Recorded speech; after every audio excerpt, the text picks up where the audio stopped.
తెల్లారితే భోగి అయినా జాతీయ రహదారులపై రద్దీ తగ్గలేదు. పండుగను బంధుమిత్రులతో కలిసి జరుపుకునేందుకు నగరవాసులు సొంతూళ్లకు బయలుదేరడంతో హైదరాబాద్ విజయవాడ హైవే వాహనాలతో కిక్కిరిసిపోయింది. అటు బస్టాండ్లు ఇటు రైల్వే స్టేషన్లలో సైతం ప్రయాణికుల రద్దీ కొనసాగుతోంది. పల్లె పిలుస్తోంది, సంక్రాంతికి రారమ్మంటోంది. దీంతో నగరం జనం పల్లెబాట పట్టారు. ప్రయాణికుల రద్దీకి స్పెషల్ బస్సులు అదనపు రైళ్లు ఏవీ సరిపోవడం లేదు. సందెట్లో సెడేమియాల్లా జనం జేబులు ఖాళీ చేస్తున్నాయి ప్రైవేట్ ట్రావెల్స్. అయినా ఆగడం లేదు ప్రయాణం.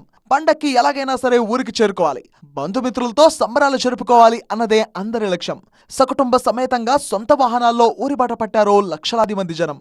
దీంతో రోడ్లు కనిపించట్లేదు. హైదరాబాద్, విజయవాడ, విశాఖపట్నం ఎటు చూసినా సంక్రాంతి రద్దీనే. ఇక టోల్గేట్ల దగ్గర గంటల కొద్ది పడిగాపులే.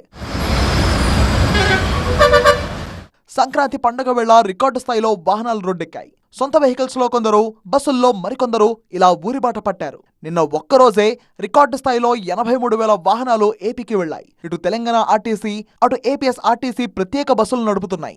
తెలంగాణ ఆర్టీసీ 6,000 ప్రత్యేక బస్సులు నడుపుతుండగా ఏపీఎస్ ఆర్టీసీ 7,500 ప్రత్యేక సర్వీసులు రన్ చేస్తోంది.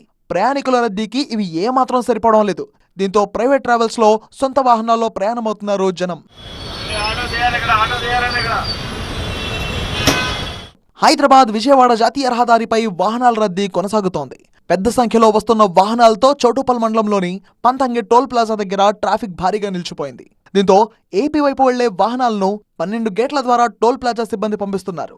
ఏపీ నుంచి హైదరాబాద్ వచ్చే వాహనాల కోసం 4 గేట్లు కేటాయించారు. సంక్రాంతికి వస్తున్న ప్రయాణికుల వాహనాలతో విజయవాడ నగరంలో వాహనాల రద్దీ భారీగా పెరిగింది. దీంతో జిల్లా వ్యాప్తంగా 27 డ్రోన్లు ఉపయోగించి రద్దీని బట్టి ట్రాఫిక్ డైవర్షన్ చేస్తున్నారు పోలీసులు.